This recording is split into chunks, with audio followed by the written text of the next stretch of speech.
Panginoon, ninanais kong magkaroon ng malinaw na pag-iisip sa panahon na ang panlilinglang at panlilinglang ay bumabaha sa aming mga iniisip mula sa napakaraming panig, at kaya't ipinagdarasal ko na matutunan kong ibahagi ang mga tao upang hindi ako matitinag ng maraming hangin na mga aral na maaaring magdulot ng kalituhan sa aming isipan at baluktutin ang katotohanan ng iyong salita. Ama, hindi ko nais na magdala sa mga paraan ng pag-iisip ng mundo, at idinadalangin ko na bigyan mo ako ng tuloy-tuloy at lumalagong kalinawan ng pag-iisip sa aking pamilya, trabaho at pangkalahatang mga gawain ng bahay, gayon din sa mga espesyal na sandali ng iyong buhay. Pagiging ganap na namamahala sa mga sweldo at mga pagpupulong ng fellowship sa ibang mga mananampalataya. Idilat mo ang mga mata ng aking pangunawa, dalangin ko, at bigyan mo ako ng tunay na karunungan. Tulungan mo akong huwag mahulog sa espiritual na pagtulog, ngunit palaging maging alerto at handa. Alam na ang mga araw na ito ay masama. Panginoon, salamat dahil ako ang iyong anak na binili ng dugo at walang makapaghihiwalay sa akin sa iyong pagmamahal. Bigyan mo ako ng biyaya na aking idinadalangin upang ako ay makatayo ng matatag hanggang sa araw ni Hesukristo, na sa kanyang pangalan ay aking idinadalangin. Amen.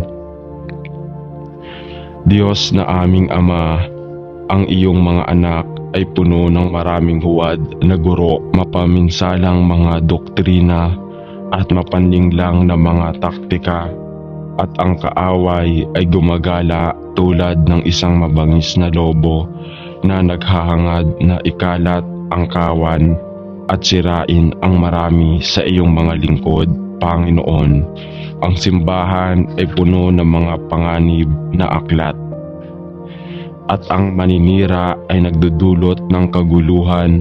Maraming tao ang nahuhulog sa bitag ng kalaban. Maawa ka sa lahat ng iyong mga tao at gabayan sila sa landas ng katotohanan, dahil alam namin na magdulot kami ng espiritual na katatagan sa buhay ng mga taong may kaunti o walang matibay na pagtuturo ng doktrina.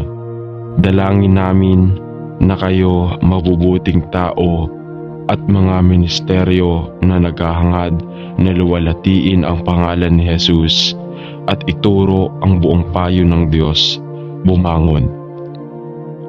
Panginoon, si Apostol Pablo ang nagbigay ng babala sa amin tungkol sa mga mabangis na lobo na mangangalat sa kawan, ngunit may kapangyarihan ka na magligtas, at idinadalangin namin na patuloy mong itayo ang iyong simbahan at dalhin ang maraming tao sa espiritual na kapanahunan upang luwalhatiin ang pangalan ng Diyos.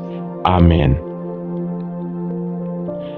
Ama, mayroong lumalagong kadiliman na kumakalat sa ating bansa, sa partikular at sa mundo sa pangkalahatan. Ang moralidad, katotohanan at kabutihan ay mabilis na napapalitan ng isang masama at hindi biblikal na lipunan. Pagpalain, panalangin at protektahan natin ang mga taong naghahangad na itaguyod ang katotohanan ng Ebanghelyo, at bigyan ang bawat tao ng kaunawaan at karunungan na binibigyang kapangyarihan ng banal na espiritu na sundan ang landas ng katotohanan at talikuran ang mga masasama na naghahangad na sumalakay, sumiksik at manggulo. ang mga nagtitiwala sa iyong banal na pangalan. Salamat dahil sa kapangyarihan ng banal na Espiritu, tinutulungan at binibigyang kapangyarihan mo ang lahat na nagtitiwala kay Jesus bilang tagapagligtas upang tumayo. Salamat sa pagbibigay sa amin ng espiritual na baluti na kailangan namin upang itakwil ang kasamaan. Ibigay sa amin ang lahat ng kailangan upang mapanatiling matatag sa masamang araw. Ito ang aming hinihiling sa pangalan ni Jesus. Amen. Ama sa langit, protektahan at patubayan mo kami sa mga panalangin sa mga araw na ito ng panlilinglang na mga gawain at tumitinding kalituhan sa aming mga lugar ng pagsamba. Bigyan ang iyong mga anak ng pag-unawa upang makilala ang katotohanan ng Ebanghelyo ni Kristo at tanggihan ang lahat ng pagtuturo na salungat sa iyong salita. Salamat sa pagbibigay mo sa amin ng lahat ng kailangan namin upang mamuhay ayon sa iyo at sa pagpapatawad sa amin noong mga panahong naligaw kami sa tuwid na landas ng katotohanan upang uminom mula sa may laso na balon ng kaaway. Tulungan kaming makilala ang katotohanan sa kamalian at mapanatili ang pananampalataya sa anak ng Diyos na umimig sa atin at ibinigay ang kanyang sarili para sa atin. Idinadalangin namin na magtayo kayo ng isang hukbo ng makadiyos na lalaki na magtuturo ng buong payo ng Diyos at magbibigay sa kanila ng lakas ng loob na tumayo laban sa bawat huwad na guro na maaaring makaharap nila. Tulungan ang lahat ng iyong mga anak na mag-aral ng masigasig, maging matalino sa kanilang mga pagpili at magbigay ng pag-unawa sa lahat na naghahanap ng katotohanan. Kami ay nananalangin sa pangalan ni Jesus. Amen. Idinadalangin namin ang mga dapat tumayong saksi at hinihiling na ipaalala mo sa kanila ang katotohanan ng walang pagpapaganda at na ang kanilang patotoo ay hindi madungisan ng kanilang sariling na buong pagkiling. Sinusuportahan namin ang mga maaaring dalhin sa katarungan upang ipagtanggol ang kanilang kawalang kasalanan o aminin ang kanilang aktwal na pagkakasala. At idinadalangin namin na ang lahat ng mga paglilitis ay magpatuloy sa isang patas na paglilitis, walang kinikilingan at walang kinikilingan na paghatol. Ito ang aming hinihiling sa pangalan ni Jesus. Amen.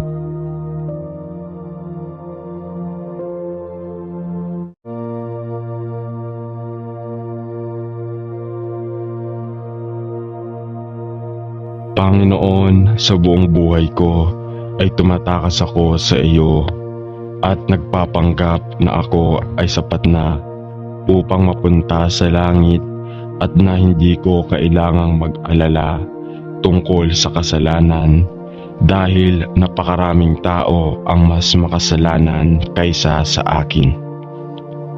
Gayunpaman, natanto ko na ako ay makasalanan gaya ng iba at kailangan ko ang tagapagligtas gaya ng sinumang lalaki o babae na ipinanganak. Napagtanto ko na ang lahat ng kasalanan ay pare-parehong masama sa iyong mga mata at ang kaparusahan sa kasalanan ay espiritual na kamatayan at walang hanggang pagkahiwalay sa iyo. Panginoon, buong pagpapakumbaba akong lumuluhod sa iyo at ipinagtatapat ang aking pagmamataas at kamangmangan ipinapahayag ko na ako ay isang makasalanan sa isip, salita at gawa at lubhang nangangailangan ng naglilinis na dugo ni Hesukristo bilang aking tagapagligtas. Ama, ipinagtatapat ko na sa pamamagitan lamang ng dugo ni Jesus, mapapatawad ang aking mga kasalanan, sapagkat ngayon ako ay naniniwala at nalalaman na si Hesukristo ay namatay upang bayaran ang aking mga kasalanan upang patawarin ako. Kasalanan para sa iyo upang sirain ang kapangyarihan ng kasalanan sa aking buhay at bihisan ako ng kanyang katuwiran. Salamat Ama para sa libreng regalong ito ng grasya at salamat sa paghabol sa akin habang ako ay tumakas sa iyo sa aking pagmamataas. Salamat sa pangalan ni Jesus. Amen. Ama sa langit, ang aking mga kasalanan ay eskarlata at ang aking puso ay duguan at bugbog. Pakiramdam ko ay nawalan ako ng karapatan na tawaging anak mo. Masyado ko nang ginugol ang buhay ko sa pagpapasaya sa sarili ko nang walang pakialam sa nararamdaman ng ibang tao. Alam kong marami akong nagawa na hindi mo nagustuhan, pero wala rin akong nagawang tama sa paningin mo. Panginoon, ipinagtatapat ko ang aking hangal na pagmamataas at pagkamakasarili ay humingi ako ng iyong kapatawaran. Panginoon, ipinangako mo sa Biblia na bagaman mabigat ang aking mga kasalanan, huhugasan mo sila ng dugo ni Hesukristo. Panginoon, patawarin mo ako dahil alam kong sa lahat ng bagay ay nagkasala ako sa iyo at sa iyo lamang. Ama, nagbabasa ng talinghaga ng alibughang anak para akong alibughang anak na wala ang lahat ng karapatan kong tawaging anak mo. Ngunit tulad ng ama sa kwento, ibinigay mo sa akin ang lahat, kahit ano ang maaari mong hilingin o isipin, at lahat ng kahangahangang regalo ng kanyang biyaya. Salamat sa pagpapatawad mo sa akin at sa pagiging tapat mo sa akin kahit na naging taksil ako sa iyo. Salamat na noong ako ay gumala sa malayo, hinangad mo ako ay magsisisi at bumalik sa iyong mga bisig. Dalangin ko na mula ngayon at sa iyong lakas, matutunan kong mamuhay sa buhay na gusto mong ipamuhay ko at kumilos ka sa paraang nagpaparangal sa iyong maluwalhating pangalan. Hinihiling ko ito sa pangalan ni Jesus. Amen. Panginoon, tulungan mo akong mabuhay ngayon.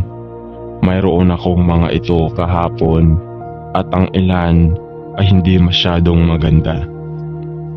Hindi na mababago ang nangyari kahapon, pero kaya ko.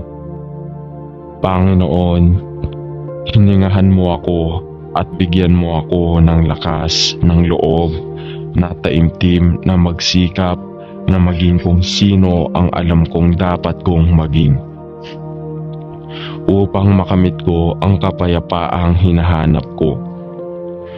Tulungan mo akong mamuhay ngayon ayon sa gusto mo na mamuhay ako, ayon sa iyong kalooban at para sa papuri at kaluwalhatian sa pangalan ni Jesus. Amen. Panginoon, inaamin ko na gusto ko ang ilang bagay sa buhay na hindi naman talaga sa akin.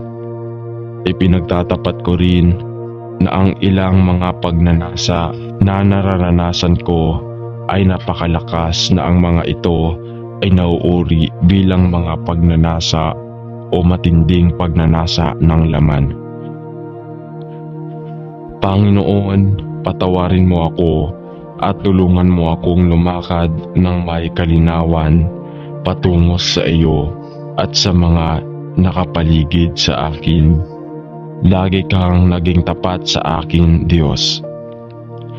Tulungan mo akong maging tapat sa aking sarili, sa iba at higit sa lahat, Diyos, sa iyo. Dalangin ko ito sa pangalan ni Jesus. Amen. Panginoong Diyos, lumalapit lamang ako sa iyo upang isa-isang ilagay ang aking mga kasalanan sa iyo at sa pamamagitan ng iyong biyaya ay pinatawad mo ako sa lahat ng aking mga kasalanan, kahit na ito ay isang maling pag-iisip, isang walang ingat na salita o isang makasariling gawa, may kasalanang motibo o aksyon. Kung ito ay dahil sa may nagawa akong masama o isang bagay na dapat kong gawin ngunit nabigoong gawin. Panginoon, ipinagtatapat ko na kailangan ko si Jesucristo bilang aking tagapagligtas dahil napagtanto ko na walang sino man ang sapat upang bayaran ang halaga ng kasalanan at nasa pamamagitan ng iyong pag-ibig at biyaya ay binuksan mo ang pintuan ng iyong naglilinis na dugo para sa akin. Inalis mo ang lahat ng aking mga kasalanan. Dinala mo ang mga ito sa malayo, mula sa silangan hanggang sa kanluran na aking pinupuri at sinasamba sa panahon at magpakailanman.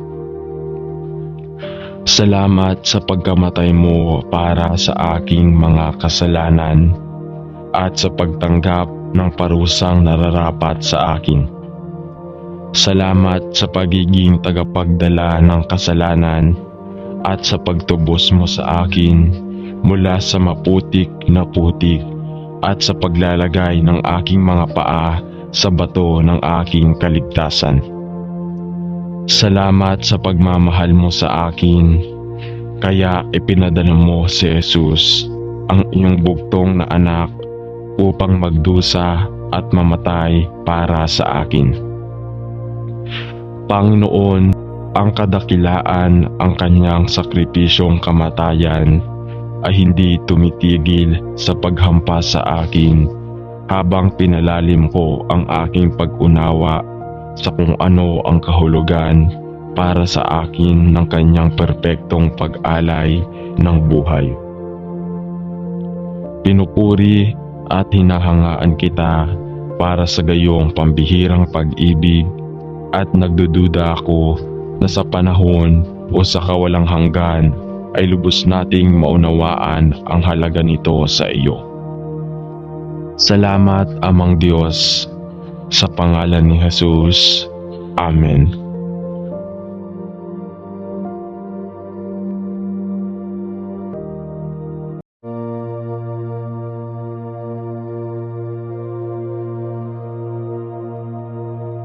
Panginoon, ninanais kong magkaroon ng malinaw na pag-iisip sa panahon na ang panlilinglang at panlilinglang ay bumabaha sa aming mga iniisip mula sa napakaraming panig, at kaya't ipinagdarasal ko na matutunan kong ibahagi ang mga tao upang hindi ako matitinag ng maraming hangin na mga aral na maaaring magdulot ng kalituhan sa aming isipan at baluktutin ang katotohanan ng iyong salita.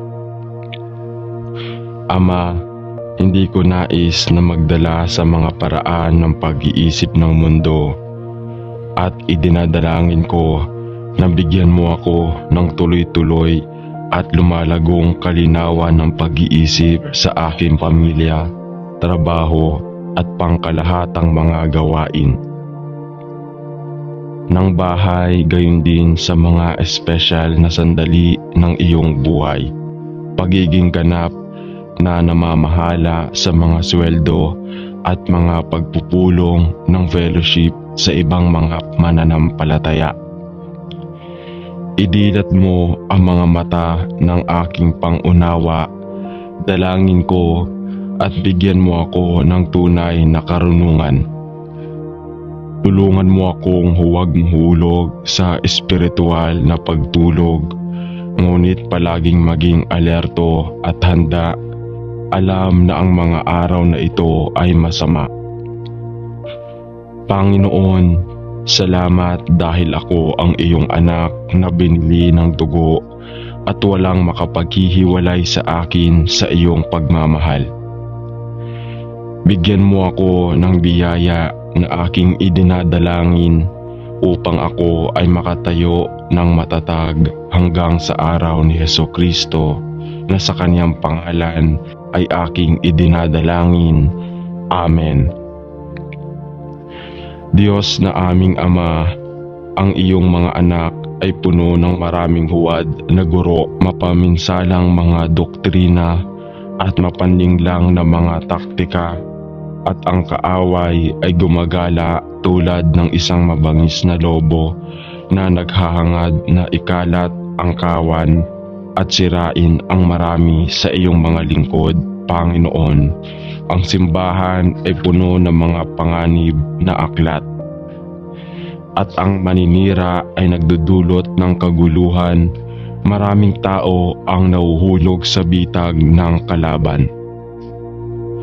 Maawa ka sa lahat ng iyong mga tao at gabayan sila sa landas ng katotohanan, dahil alam namin na magdulot kami ng espiritual na katatagan sa buhay ng mga taong may kaunti o walang matibay na pagtuturo ng doktrina. Dalangin namin na kayo, mabubuting tao at mga ministeryo na naghahangad na luwalhatiin ang pangalan ni Jesus at ituro ang buong payo ng Diyos, bumangon. Panginoon, si Apostol Pablo ang nagbigay ng babala sa amin tungkol sa mga mabangis na lobo na mangangalat sa kawan, ngunit may kapangyarihan ka na magligtas, at idinadalangin namin na patuloy mong itayo ang iyong simbahan at dalhin ang maraming tao sa espiritual na kapanahunan upang luwalhatiin ang pangalan ng Diyos. Amen. Ama, mayroong lumalagong kadiliman na kumakalat sa ating bansa, sa partikular at sa mundo sa pangkalahatan. Ang moralidad, katotohanan at kabutihan ay mabilis na napapalitan ng isang masama at hindi biblikal na lipunan. Pagpalain, panalangin at protektahan natin ang mga taong naghahangad na itaguyod ang katotohanan ng Ebanghelyo at bigyan ang bawat tao ng kaunawaan at karunungan na binibigyang kapangyarihan ng banal na espiritu na sundan ang landas ng katotohanan at talikuran ang mga masasama na naghahangad na sumalakay, sumiksik at manggulo. Ang mga nagtitiwala sa iyong banal na pangalan. Salamat dahil sa kapangyarihan ng banal na espiritu, tinutulungan at binibigyang kapangyarihan mo ang lahat na nagtitiwala kay Jesus bilang tagapagligtas upang tumayo. Salamat sa pagbibigay sa amin ng espiritual na baluti na kailangan namin upang itakwil ang kasamaan. Ibigay sa amin ang lahat ng kailangan upang mapanatiling matatag sa masamang araw. Ito ang aming hinihiling sa pangalan ni Jesus. Amen. Ama sa langit, protektahan at patubayan mo kami sa mga panalangin sa mga araw na ito ng panlilinglang na mga gawain at tumitinding kalituhan sa aming mga lugar ng pagsamba. Bigyan ang iyong mga anak ng pag-unawa upang makilala ang katotohanan ng Ebanghelyo ni Kristo at tanggihan ang lahat ng pagtuturo na salungat sa iyong salita.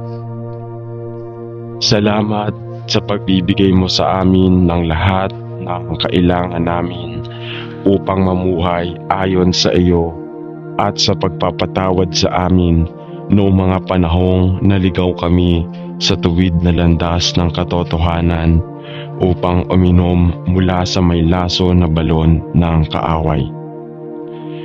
Tulungan kaming makilala ang katotohanan sa kamalian at mapanatili ang pananampalataya sa anak ng Diyos na umimig sa atin at ibinigay ang kanyang sarili para sa atin. Idinadalangin namin na magtayo kayo ng isang hukbo ng makadiyos na lalaki na magtuturo ng buong payo ng Diyos at magbibigay sa kanila ng lakas ng loob na tumayo laban sa bawat huwad na guro na maaaring makaharap nila. Tulungan ang lahat ng iyong mga anak na mag-aral ng masigasig, maging matalino sa kanilang mga pagpili at magbigay ng pag-unawa sa lahat na naghahanap ng katotohanan.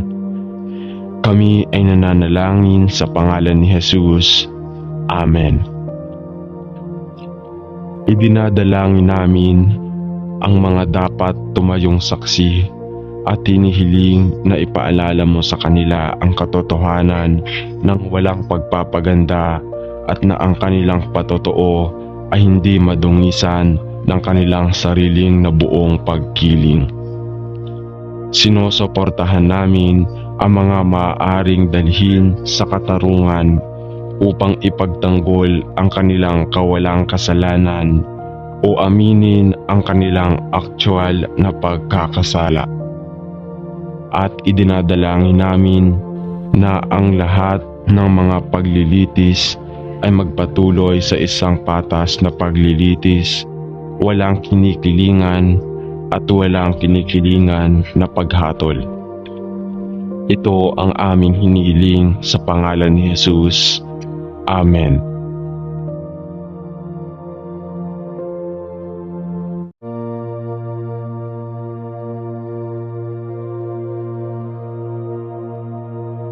Panginoon, sa buong buhay ko ay tumatakas ako sa iyo at nagpapanggap na ako ay sapat na upang mapunta sa langit at na hindi ko kailangang mag-alala tungkol sa kasalanan dahil napakaraming tao ang mas makasalanan kaysa sa akin.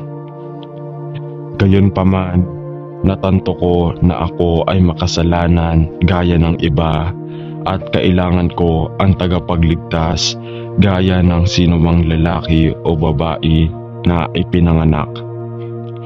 Napagtanto ko na ang lahat ng kasalanan ay pare-parehong masama sa iyong mga mata at ang kaparusahan sa kasalanan ay espiritual na kamatayan at walang hanggang pagkahiwalay sa iyo. Panginoon, buong pagpapakumbaba akong lumuluhod sa iyo at ipinagtatapat ang aking pagmamataas at kamangmangan. Ipinapahayag ko na ako ay isang makasalanan sa isip, salita at gawa at lubhang nangangailangan ng naglilinis na dugo ni Hesukristo bilang aking tagapagligtas. Ama, ipinagtatapat ko na sa pamamagitan lamang ng dugo ni Jesus, mapapatawad ang aking mga kasalanan, sapagkat ngayon ako ay naniniwala at nalalaman na si Hesukristo ay namatay upang bayaran ang aking mga kasalanan upang patawarin ako. Kasalanan para sa iyo upang sirain ang kapangyarihan ng kasalanan sa aking buhay at bihisan ako ng kanyang katuwiran. Salamat Ama para sa libreng regalong ito ng grasya at salamat sa paghabol sa akin habang ako ay tumakas sa iyo sa aking pagmamataas. Salamat sa pangalan ni Jesus. Amen. Ama sa langit, ang aking mga kasalanan ay eskarlata at ang aking puso ay duguan at bugbog. Pakiramdam ko ay nawalan ako ng karapatan na tawaging anak mo. Masyado ko nang ginugol ang buhay ko sa pagpapasaya sa sarili ko nang walang pakialam sa nararamdaman ng ibang tao. Alam kong marami akong nagawa na hindi mo nagustuhan, pero wala rin akong nagawang tama sa paningin mo. Panginoon, ipinagtatapat ko ang aking hangal na pagmamataas at pagkamakasarili ay humingi ako ng iyong kapatawaran. Panginoon, ipinangako mo sa Biblia na bagaman mabigat ang aking mga kasalanan, huhugasan mo sila ng dugo ni Jesucristo. Panginoon, patawarin mo ako dahil alam kong sa lahat ng bagay ay nagkasala ako sa iyo at sa iyo lamang. Ama, nagbabasa ng talinghaga ng alibughang anak para akong alibughang anak na wala ang lahat ng karapatan kong tawaging anak mo. Ngunit tulad ng ama sa kwento, ibinigay mo sa akin ang lahat, kahit ano ang maaari mong hilingin o isipin, at lahat ng kahangahangang regalo ng kanyang biyaya. Salamat sa pagpapatawad mo sa akin at sa pagiging tapat mo sa akin kahit na naging taksil ako sa iyo. Salamat na noong ako ay gumala sa malayo, hinangad mo ako ay magsisisi at bumalik sa iyong mga bisig. Dalangin ko na mula ngayon at sa iyong lakas, matutunan kong mamuhay sa buhay na gusto mong ipamuhay ko at kumilos ka sa paraang nagpaparangal sa iyong maluwalhating pangalan. Hinihiling ko ito sa pangalan ni Jesus. Amen. Panginoon, tulungan mo akong mabuhay ngayon. Mayroon akong mga ito kahapon at ang ilan ay hindi masyadong maganda. Hindi na mababago ang nangyari kahapon, pero kaya ko. Panginoon, hiningahan mo ako at bigyan mo ako ng lakas ng loob na taimtim na magsikap na maging kung sino ang alam kong dapat kong maging, upang makamit ko ang kapayapaang hinahanap ko. Tulungan mo akong mamuhay ngayon ayon sa gusto mo na mamuhay ako, ayon sa iyong kalooban at para sa papuri at kaluwalhatian sa pangalan ni Jesus. Amen. Panginoon, inaamin ko na gusto ko ang ilang bagay sa buhay na hindi naman talaga sa akin. Ipinagtatapat ko rin na ang ilang mga pagnanasa na nararanasan ko ay napakalakas na ang mga ito ay nauuri bilang mga pagnanasa o matinding pagnanasa ng laman. Panginoon, patawarin mo ako at tulungan mo akong lumakad ng may kalinawan patungo sa iyo at sa mga nakapaligid sa akin. Lagi kang naging tapat sa akin, Diyos. Tulungan mo akong maging tapat sa aking sarili, sa iba at higit sa lahat, Diyos, sa iyo. Dalangin ko ito sa pangalan ni Jesus. Amen. Panginoong Diyos, lumalapit lamang ako sa iyo upang isa-isang ilagay ang aking mga kasalanan sa iyo, at sa pamamagitan ng iyong biyaya ay pinatawad mo ako sa lahat ng aking mga kasalanan, kahit na ito ay isang maling pag-iisip, isang walang ingat na salita, o isang makasariling gawa, may kasalanang motibo o aksyon. Kung ito ay dahil sa may nagawa akong masama o isang bagay na dapat kong gawin ngunit nabigoong gawin.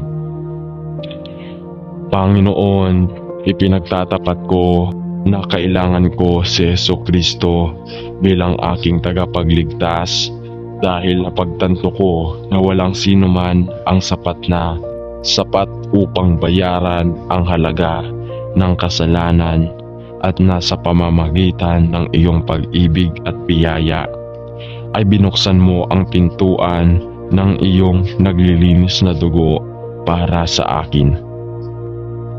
Inalis mo ang lahat ng aking mga kasalanan. Dinala mo ang mga ito sa malayo, mula sa silangan hanggang sa kanluran, na aking pinupuri at sinasamba sa panahon at magpakailanman. Salamat sa pagkamatay mo para sa aking mga kasalanan at sa pagtanggap ng parusang nararapat sa akin. Salamat sa pagiging tagapagdala ng kasalanan at sa pagtubos mo sa akin mula sa maputik na putik, at sa paglalagay ng aking mga paa sa bato ng aking kaligtasan. Salamat sa pagmamahal mo sa akin, kaya ipinadala mo si Jesus, ang iyong bugtong na anak, upang magdusa at mamatay para sa akin. Panginoon, ang kadakilaan ang kanyang sakripisyong kamatayan ay hindi tumitigil sa paghampas sa akin, habang pinalalim ko ang aking pag-unawa sa kung ano ang kahulugan para sa akin ng kanyang perpektong pag-alay ng buhay. Pinupuri at hinahangaan kita para sa gayong pambihirang pag-ibig, at nagdududa ako na sa panahon o sa kawalang hanggan ay lubos nating maunawaan ang halaga nito sa iyo. Salamat, Amang Diyos, sa pangalan ni Jesus. Amen.